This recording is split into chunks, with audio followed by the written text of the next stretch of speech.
Call 5 in a row for the Raptors. They win in Philly. Clutch performances by the starters. Good Ja'Kobe and Gradey games. Let's go to the film room. The only thing that's originally filmed is that Scottie. And I've studied older films and tried to figure out how I got that impression.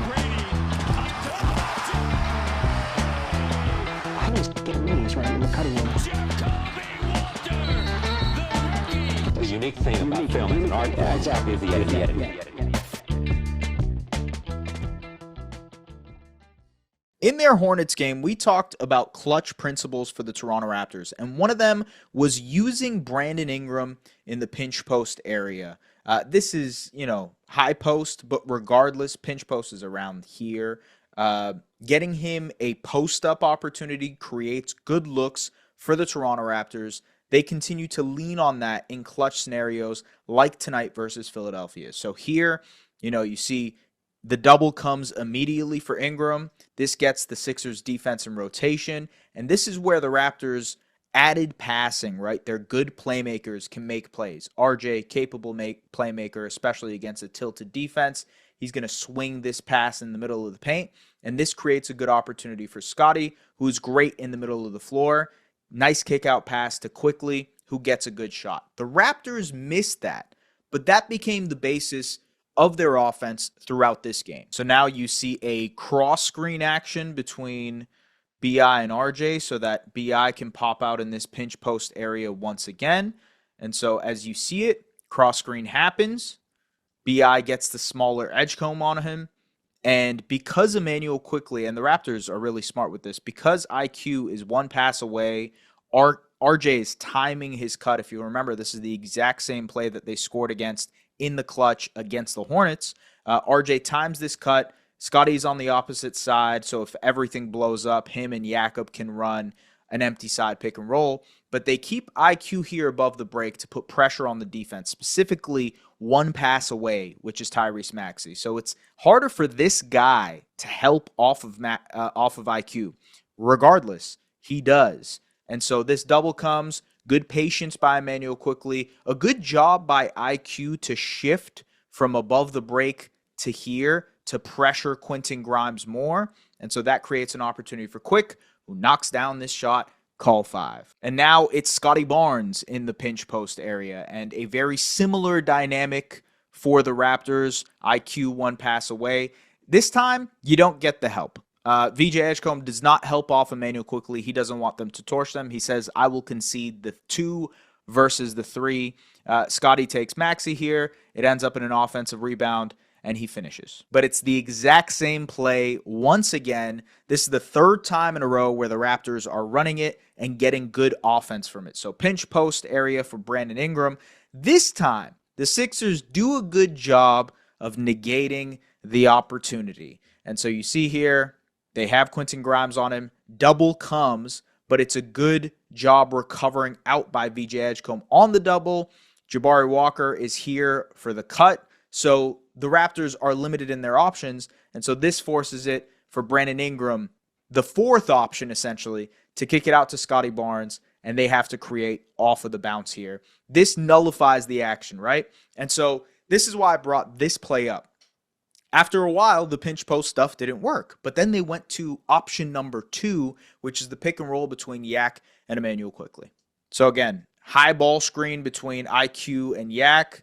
Yak is one of the best at screen assists, creating opportunities for his guards, and IQ needs these step-up screens to create opportunities for a pull-up 3. He knocks it down because of the space that Yak created for him. And so, folks, the Raptors win another one. They had to grind that one out, but it is now 5 in a row for your Toronto Raptors. They've won 9 of their last 10. Last time that they did that was in January, I believe, of 2020. Keeks posted it. I want to say either February or January. February of 2020. It's looking good, folks. And look, this had its moments of it being a loss, truthfully. There were moments where it looked like the Raptors were going to get outmatched by the physicality of the Sixers. The officials in general were not calling a ton of fouls in this game, but irregardless, Philly really was physical, and it kind of mucked up the actions for the Raptors. They also had 16 offensive rebounds, which was a big part of crashing the offensive glass from Philly's perspective to get extra opportunities. Regardless, there were portions of this game where the Raptors played incredible basketball. In the third quarter, I believe they scored, let's see, I want to see what the exact number is. I feel like it was, I can't find it here, unfortunately, because NBA.com has not updated its stuff yet, but I think it was like 44 points in that third quarter. You know what? Shout out to my guys at the Score. They always update quickly. Yes, it was 44 points in that third quarter for the Toronto Raptors. A lot of that was because of the interior passing that they were working on with Jakob Poeltl. Poeltl tonight, 19 points, 8 rebounds, 4 assists, a steal. He was 8 of 10 from the field, 80%. He got so many easy opportunities, and a lot of that, like I mentioned earlier, was because of the elite passing of the rest of the starting lineup, particularly Brandon Ingram, Scottie Barnes, RJ Barrett, and of course, Immanuel Quickley, who ended up with 6 assists. That clutch time offense is something that I'm going to continue to harp on because I think we saw it in the Hornets game. We now see it against a better team in the Sixers and how that functions. You can see the pillars of the Raptors offense, which is, okay, number one, we're trying to run as much as possible. They're number one in the league in transition frequency. So we are going to run as much as we humanly can, right? And if all else fails, we will play with you in the half court. What are our half court pillars? One, Brandon Ingram working off of screens. So whether that's the Iverson cuts that I mentioned, whether that's cross screen actions to get him in the pinch post area, or option screen actions that get him into the free throw line extended nail area of the floor. A lot of that is to get Brandon Ingram into an advantage, get him into a spot that he likes. That is pillar number one for the Raptors offense. Pillar number two is the Immanuel Quickley, Jakob Poeltl pick and roll. I should mention that part of pillar number one is also doing similar stuff for Scottie Barnes. Scottie Barnes can operate in some of the similar areas of the floor as Brandon Ingram can, specifically in the post. And so they'll lean on that as sort of a pillar number two. Let's label that pillar number two. And pillar number three is the IQ Jakob Poeltl pick and roll, because one, it creates a lot of good opportunities for your best pull-up shooter in Immanuel Quickley. Two, it's pairing your best screener with your best pull-up shooter. And three, it probably ends up with a lot of opportunities for Jakob Poeltl in the short roll area because of IQ's ability to knock down those three-point shots. And I think the fourth pillar that creates this foundation for the Raptors half-court offense is RJ Barrett, either pick and roll situations with him and Jakob Poeltl, or dribble handoff situations with him and Jakob Poeltl that help him, those kind of curl drives that RJ has. That's typically the fourth function of this Raptors half-court offense. You see, for the most part, all of those come to life in these clutch situations. And it's really, really good that they are actually executing on this in the clutch against good teams. And I know Philly was missing Joel Embiid and Paul George and Kelly Oubre, but man, I really think this Sixers team is talented between Tyrese Maxey and VJ Edgecombe. Quincy Grimes had a really good game. Andre Drummond had a really good game. They still had the Trendon Watford, Jabari Walker, big boys game as well. Those two balled out. And so I think overall this team had a lot of pieces that particularly puncture some of the holes that the Raptors have on the defensive end, especially at the guard spot. But the fact that the Raptors were able to execute in the clutch and do it in such a high-level manner and effectiveness, that's a good sign for this Raptors team. Above all else, above the fact that they are they've won 5 in a row, call 5. They're 9-1 in their last 10. They have a top 10 offense, top 10 net rating, top 10 defense. Above all of those things, you can see in clutch moments and in clutch situations, they're executing. That is huge. That is very, very big. Now, I mentioned the Jakob Poeltl interior finishing. I think that was one of their best sources of offense throughout the game. He was 8 of 10 tonight. Let's break down some of these Jakob finishes and why he has been such a big target for the Raptors in general. Scottie Barnes is such a great interior passer, and so it doesn't take that much of a passing window for him to find Jakob here in that mid-range, short mid-range area for him to knock down this floater. Jakob has elite touch, and so he can weaponize that with all of these plus passers around him. Now in transition, great job by Yak to get ahead of Andre Drummond in transition, beat him up the floor. RJ with the quick pass, quick finish. Again, the Raptors playmakers don't need that much of a window. Here it is a guard screening action where Quickley is setting the screen, and so it's likely that they are going to switch this action in order for Quickley not to pop out here and get a wide open shot. As you can see, they do, or actually they don't. And Barlow has to fight around this screen. Now Andre Drummond has to step up.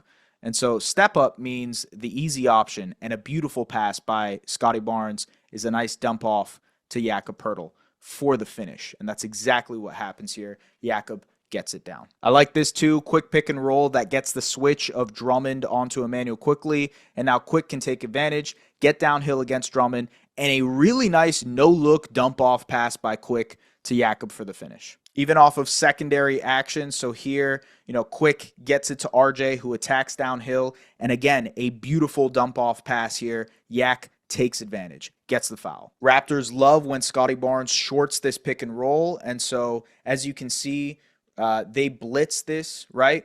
And now Scottie already has this ball. He is going to hit Jakob on the roll. It is, one, a much easier passing window, and two, you're giving your best passer and tallest passer an opportunity to nail this. Great pass by Scottie, good finish by Jakob. Yeah, so that was Jakob Poeltl, who continues to be a big part of the Raptors offense. And look, I want to highlight here, Samson wrote a recap of this game. You guys can go check it out at the Raptors Republic not YouTube page, the Raptors Republic website. But I just thought this was a great quote from him that I want to share. He is the high point in the soft underbelly of defenses, a big, wide catch radius, a soft touch to make that area dangerous.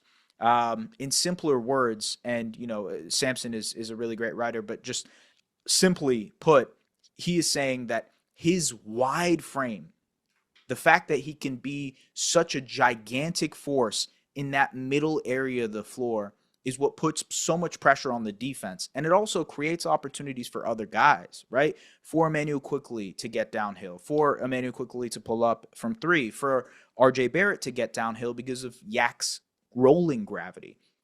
Same thing applies to Scottie and Brandon to a lesser extent, especially in those pinch post areas. And so, Yak has been awesome lately. He has been looking a lot better defensively too. He mentioned in one of his post-game press conferences that his back, they found sort of a rhythm in terms of how many minutes, in terms of rest and recovery, what is required. And yeah, it looks like it. He looks like he is back to 100%, and that is great news for the Toronto Raptors. Want to also highlight Gradey and Jakob Poeltl. Gradey ended up playing in 14 minutes, just 4 points. He had one rebound. It's kind of weird that he says he has 0 assists. Right. The reason he has 0 assists because most of them were hockey assists. I'm going to talk about some of his passing in a second.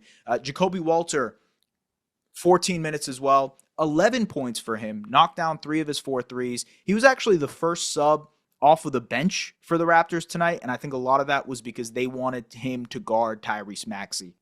One, that is a big confidence boost for your second-year player who has been struggling to start the year. Two, it's, again, a vote of confidence defensively to say, hey, we trust you to do this against one of the best players in the NBA, a guy who is averaging 30 points a game. You're that guy for us on the defensive end. I think that's a huge vote of confidence for a guy who's been struggling. He ended up with 3 steals as well, couple of rebounds, couple of assists. Jakobe and Gradey were awesome tonight. They won their minutes tonight.